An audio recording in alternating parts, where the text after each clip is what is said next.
All right, good afternoon. We're out here in the bait shop. Got back from Bass Pro Shop a little while ago and got some jig material. Just some basic 3/8 ounce jig heads. And then I got some Protect powder. And this is the June bug flake. So it takes that jig head from this just raw, galvanized metal, lead, to this. And I put a skirt on this one already. But as you can tell, it's got that June bug in it. And I paired it up with this Boss Outdoors banded skirt material in this purple color. Purple, blue, and black. I'm going to use the same purple, blue, and black to make a few more of those tumbleweed baits we talked about last weekend. And I'm going to use the purple, blue, and black to try to see if a different color will do better in these waters around here. But this is a little 3/8 ounce jig.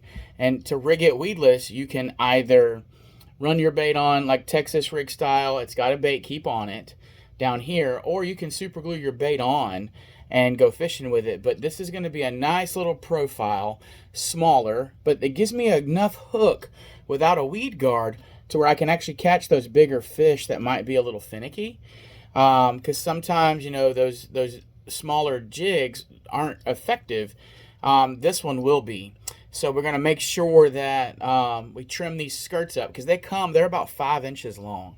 You only need about 2.5 inches for these smaller jigs, and then you trim them up to the size of your hook. You don't want the fish really grabbing the skirt. You want them grabbing the bait you're throwing, so that way you catch them. So if you're interested in these, I'm trying to launch this. It's going to be Brave Gator Bait Company. I'm going to make jigs. I'm going to make those little tumbleweed things. I'm going to try to get my hand in some wooden lures again. I've made a few.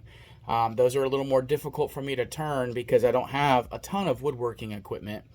But we're going to fish with this hopefully this afternoon or later this week and just see what we can do. For some reason, this purple color, I know around Florida everybody likes to throw black and blue. But this purple with this black and blue has been really successful for me.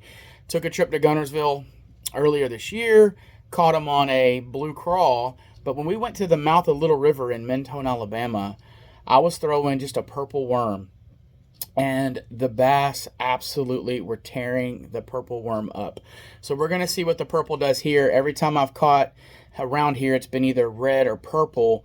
A lot of the areas around here are super pressured. There's lots of tournaments on Monday nights, Thursday nights, things like that. A lot of released fish around the bank, which is where I do most of my fishing. And they're harder to catch because they've been caught before. So we're going to try this a little bit smaller profile. We're going to try it with this purple. I'm going to pair this with a purple trailer, and we'll see how it does, and hopefully can post later on that we've caught a fish. Have a great day. I hope you're having a great Saturday. Remember, tomorrow you need to be in church. If you don't have a church, Pace Assembly of God Ministries in Pace, Florida is the place to be tomorrow at 10 a.m. Thanks. Have a great day.